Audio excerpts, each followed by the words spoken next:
Kita kali ini nge-MC-nya sama Vivin Anjani Suwito. Yeay, akhirnya aku masuk juga di channelnya Vino Yata Belum pernah di Indonesia. Ya? Belum pernah masuk ya, Bu? Belum pernah.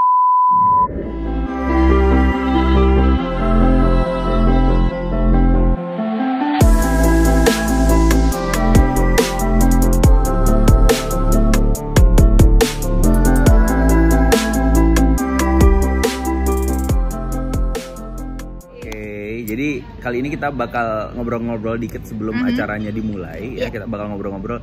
Jadi MC wedding itu suka dukanya seperti apa sih gitu. Ya Sukanya kan? Ya kalau sukanya ya pasti karena kan itu salah satu jobnya kan, emang pekerjaannya Pak. Jadi semakin banyak wedding, alhamdulillah. Cuannya semakin banyak ya Bu. Makin banyak ya. Dukanya memang setiap pengantin, setiap pernikahan itu ada tantangannya tersendiri gitu. Jadi ada tantangan tersendiri, bisa dari pengantinnya, bisa dari keluarganya, bisa dari tim kita selama acara, bisa dari kitanya sendiri. Jadi banyak macam gitu. Jadi memang suka duka dari setiap pernikahan itu beda-beda gitu. Tapi lebih banyak sukanya sih. Lebih banyak sukanya. Kan bahagia.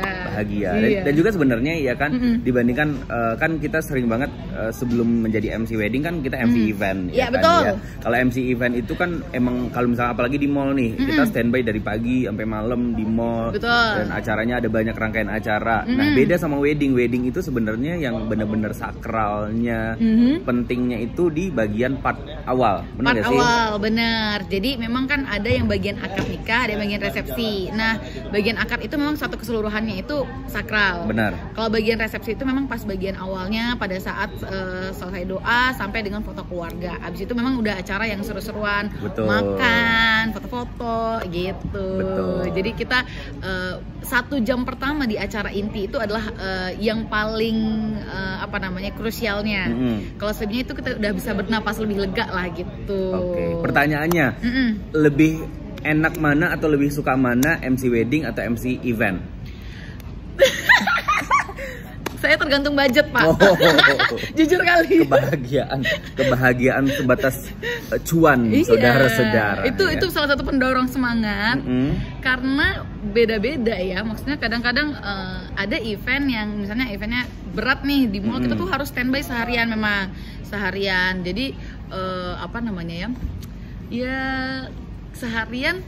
Terus dengan wedding yang mungkin kita cuma beberapa jam tapi sama gitu Pak. Benar. Iya, tapi bukan berarti bayarannya saya sama. Iya, bayarannya hampir sama Pak. Hampir sama. Tapi yang paling penting sih kalau misalkan menurut aku ya, kalau misalkan MC wedding performance itu sangat-sangat penting sekali. Ya enggak sih? Karena yang namanya wedding orang mau sesuatu yang wah, sesuatu yang mewah. Benar enggak sih? Menurut Vivin gimana? Karena kalau misalnya kita acaranya eventnya di mall. Kalau di event mall itu tuh orang random ya, karena orang jalan, orang tujuannya tuh adalah belanja gitu, datang ke mall.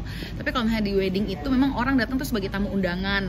Mereka melihat pengantin, mereka lihat perform yang ada di acara tersebut, entah itu MC, entah itu band gitu ya, entah itu dancernya. Jadi memang dalam pernikahan itu talent itu benar-benar diperhatikan sekali. Sementara kalau kita di event mall memang orang itu sekilas melihatnya, datang belum tentu karena mau melihat kita. Benar.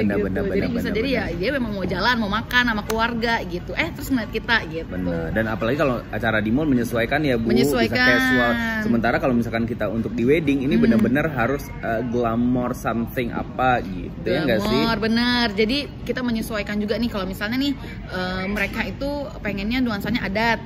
Jadi kita juga menyesuaikan dengan bajunya adat gitu kan, kebaya atau nggak batik atau nggak songket gitu ya. Tapi kalau misalnya dia pengennya international wedding, kita juga berpakaian juga menyesuaikan kayak gitu. Jadi lebih banyak lebih banyak keseruannya sih juga. Kalau misalnya cowok kan emang kalau misalkan untuk kostum, kalau cowok kan gitu-gitu aja ya Bu. Jas, vest, blazer gitu-gitu doang kan. Paling ganti-ganti ya jasnya, ganti warna apa, bahannya apa gitu. Kalau misalkan cewek kan kadang-kadang kalau pakai baju yang sama lagi kadang-kadang suka nggak mau kan. Ibu pasti punya. Bapak kok tahu Pak? Iya. Ibu pasti punya banyak banget stok deh. Banyak banget. Itu gimana? sampai udah pusing di rumah itu karena tuh baju terlalu banyak menumpuk, tapi selalu merasa kekurangan baju, Pak. Saya heran sendiri, Pak. Kenapa begitu ya? Karena memang seperti yang disampaikan tadi, bahwa kalau misalnya kita udah pakai satu baju, biasanya kita kayak, aduh, minggu lalu udah pakai baju ini, minggu ini jangan pakai baju ini lagi nih. Benar. Gitu. Jadi terpaksa kita memang harus menyisihkan juga untuk keperluan baju gitu. Makanya Vivin juga siasatin kalau misalnya baju itu rata-rata seringnya itu tuh terpisah antara atasan dengan bawahan. Jadi misalnya bajunya itu baju kebaya gitu ya, kebaya itu maksudnya polos yang atasan, yang bawahnya itu songket. Nah, kebaya dan songketnya tuh warnanya beda-beda. Jadi supaya bisa di mix and match gitu ya. Di mix and match. Misalnya atasannya kuning, misalnya bawahannya ungu, besok bisa dipakai yang ungu dengan atasannya warna pink gitu. Nah, untuk budget sendiri biasanya Vin menyediakan budget untuk kostum MC wedding berkisar antara berapa sampai berapa gitu. Jadi kalau untuk budget MC wedding, memang kalau untuk baju sih Vivin murah meriah aja Bang Vino gitu ya. Budgetnya 200.000 aja. Serius? Iya. Online Bu, apa gimana sih? 200.000 itu Vivin kan beli bahan. Beli bahan terus dijahit gitu kan. Jadi kan Vivin kan memang mensiasatnya seperti ini. Jadi kalau baju itu beli bahan yang murah meriah di pasar bawah, tapi ya kan, tetap kelihatan classy. Nah, ya kan? jadi itu dijahit dengan dijahit lah ya, maksudnya bikin baju gitu ya.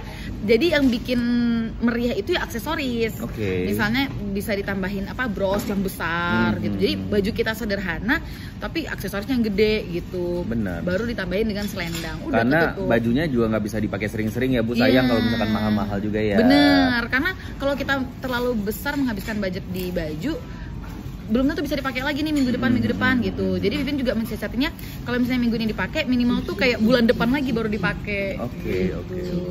Beda sama cowok ya. Iya, kalau Bang Vino kan udah harus bener-bener yang bajunya besar gitu. Karena memang yang cowok kan bajunya emang begitu aja. Paling kita mainnya di brand, kita mainnya di potongan cuttingnya gitu-gitu harus benar-benar bagus gitu. Ya, jadi kalau misalkan aku untuk kostum spesial untuk wedding emang benar-benar jutaan, spare budget banget. Kalau kayak yang ini kan emang satu style ya Bu, baju sama celana sama. Benar. Di atas satu lah. Pasti lebih baju sama celana aja. Pasti lebih. Baju sama celana aja. Baju ini ya satu setelan ini ya. Baju sama celana doang Bu. Gila, belum beda lagi sepatu lagi. Belum lagi perawatan ya kan. Karena ini long lasting Bu. Benar. Beda sama yang cewek-cewek yang nggak bisa dipakai lagi. Nggak bisa. Pokoknya gendutan dikit udah berubah. Bener. Kayak saya kan resletingnya udah nggak muat Pak gitu. Jadi harus dirombak lagi gitu. Jadi memang itu sih salah satu siasatnya memang Bang Vino ya kan. Kalau misalnya cowok kan memang begitu aja bentuknya. Jadi memang tampilan atau budget untuk setelannya memang harus dipikirkan matang-matang. Kalau misalnya perempuan ya yang penting terlihat meriah gitu, yang penting makeup on point gitu. Ditunjang dengan aksesoris itu udah ini sih. Gitu. Menurut Vivin, tips dan trik untuk para keluarga atau vendor atau wedding organizer memilih seorang MC yang cocok untuk acaranya? Berat sekali ya Pak. Tipsnya boleh dijawab dengan bahasa atau English. Wow, saya merasa pageant competition ini. Tips memilih MC memang sebenarnya balik lagi itu acaranya apa dulu nih. Benar. Jadi kalau misalnya kamu pengen eventnya itu bernuansa adat nih, yang MC-nya bisa menguasai bahasa adat, kamu pilih MC yang memang benar-benar punya track record dia bisa menggunakan bahasa adat. Gitu. Kalau misalnya kamu pengen acara kamu nih benar-benar terlihat milenial, terlihat lebih ubah gitu kan, beda lagi MC-nya gitu. Ada lagi misalnya, jadi banyak macam nih. Jadi ada yang orang tuanya nih yang memimpin pernikahan, ada yang si anaknya. Benar. Seleranya beda ya. Seleranya beda gitu. Balik lagi MC ini kan merupakan aura acara itu tergantung dari MC-nya, benar nggak sih? Benar. Jadi emang benar-benar harus dipilih dengan baik dan benar. Kalau menurut aku nih ya, karena kalau misalnya keluarga pengen MC yang Melayu banget ya, carilah orang-orang yang emang besarnya di dunia Melayu dan emang latar belakang keluarganya Melayu, jadi Melayunya bener-bener Melayu gitu loh. Jangan yang nanggung-nanggung jangan gitu. aku Tapi kalau Vivin bisa, karena kan Vivin Melayu banget, ya kan. Melayu, ya. Nah kalau yang begitu juga dengan ada adat lain. Kalau misalkan yang Batak, emang pilihlah yang Batak karena orang Batak yang bisa fasih bahasa Batak. Benar, gitu. benar. Kayak misalnya aku kan, kalau misalnya dia mau dia MC-nya MC Minang gitu ya, aku akan sampaikan aku nggak bisa bahasa Minang, aku bilang gitu kan. Jadi aku sampaikan dari awal, kalau misalnya ini benar-benar adat Minang yang harus pakai petata petiti semua tentang Minang, aku nggak bisa, aku bilang gitu. Tapi kalau misalnya Melayu aku masih bisa sedikit-sedikit. Kalau misalnya nasional aku bisa, aku bilang gitu. Jadi aku akan sampaikan dulu Bang Bino dari awal, jadi supaya mereka tuh tahu, oh ya MC yang dia pilih ini dia tahu. Dan mereka juga biasanya, oh ya nggak apa-apa Pin, bahasa Indonesia aja gitu. Biasanya kayak gitu. Jadi memang memilih MC itu kita juga harus tahu track record MC-nya. Nah itu juga bisa dilihat dari portofolio event-event apa saja yang dia bawain. Betul gitu. sekali ya. Jadi nggak bisa dibawa. Kamu pengen acaranya nasional, tapi carinya yang udah biasa di adat itu nggak bisa.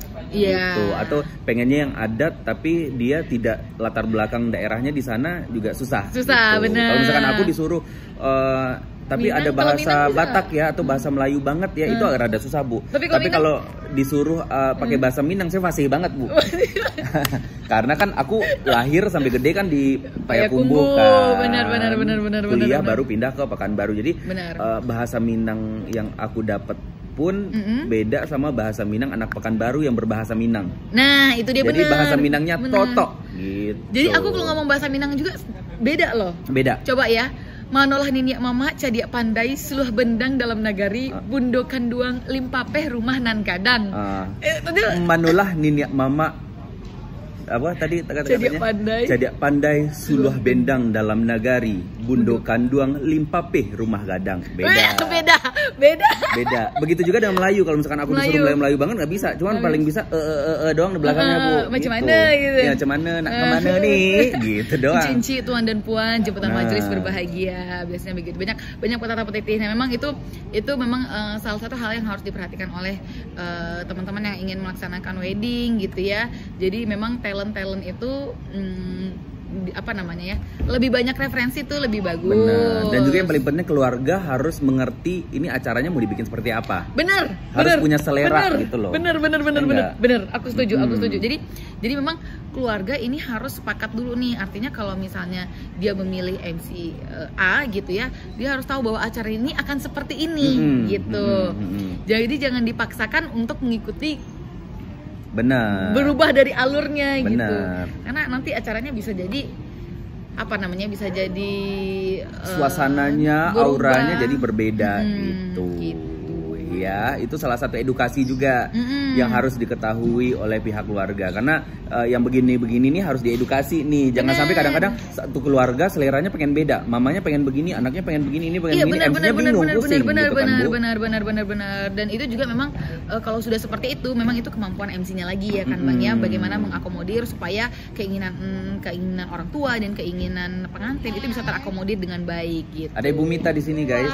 Apa ini guys? Ini YouTube. Luar Indonesia channel gitu.